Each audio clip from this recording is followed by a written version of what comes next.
ছুটির দিনে রান্না-বান। এইজন্য বলতেছি কারণ যেহেতু বাসায় আছি আজকে, তো ভাবলাম আম্মুর সাথে হেল্প করি। তাই আম্মুকে বললাম যে আজকে আমরা বিফ আ চাপ রোস্ট খাবো। আমি জানি না ঠিক আপনারা বিফ চাপ রোস্ট কখনো ট্রাই করেছেন কিনা? যদি ট্রাই করে না থাকেন তাহলে কিন্তু এই রেসিপিটা আপনারা ট্রাই করতে পারেন। অ্যান্ড এই রেসিপিটা টোটালি আমার আম্মুর আম ইনভেন্ট করা রেসিপি বলা যায়। কারণ এরকম করে চাপ টোস্ট আসলে পুরান ঢাকার সবাই খায় না। মানে চাপ বানানোর রেসিপিটা একটু আলাদা। আর আমার আম্মুর রেসিপিটাও ওটার থেকে কিছুটা ভিন্ন। অ্যান্ড ইজিও বানাতে। আমার না মাখামাখি করতে অনেক ভালো লাগে ছোটবেলা থেকেই। মানে সব রকমের ingredients দেওয়ার পরে যে একটা মানে marinate যে প্রসেসিং টা মাখাটা, এই জিনিসটা আমার ছোটবেলা থেকে করতেই ভালো লাগে।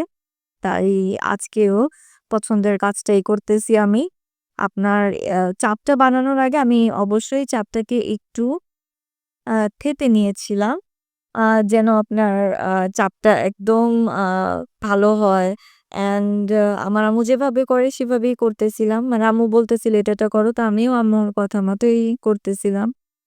অ্যান্ড মাংসগুলো হালকা করে ভেজে নিলাম। নেওয়ার পরে এখন গ্রেভির পালা চাপ রোস্টের। এখানে আম্মু সব রকম মসলাই দিয়েছে।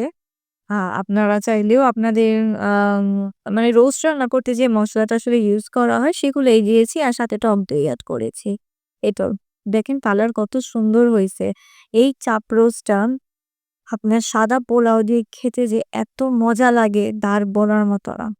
তাই আমরাও সাদা পোলাও দিয়ে খেয়েছি আজকে। অ্যান্ড চাপ রোস্টটা অনেক মজা হয়েছিল। ছুটির দিনে আরেকটা বেস্ট পার্ট হচ্ছে আমি গরম, গরম খাবার একদম বাসার নিজের ঘরে টেবিলে বসে আরামসে খেতে পারি। এটাও একটা মানে শান্তি লাগে। কারণ গরম, গরম খাবার প্লাস ফ্যামিলি সবার সাথে একসাথে খাওয়ার কিন্তু মজাটাই অন্যরকম। অ্যান্ড খেয়েই বলতেছিলাম যে অনেক মজা হইছে। মানে গ্রেভিটা এত টেস্টি হইছে। মানে আমি ভয়েস দিচ্ছি আমার নিজেরই খারাপ লাগতেছে। আমার মনে হচ্ছে আমি আবার খাই। তো অবশ্যই কেমন হলো আমাকে জানাবেন। বিদায় নিয়ে নিচ্ছি। আল্লাহ হাফেজ।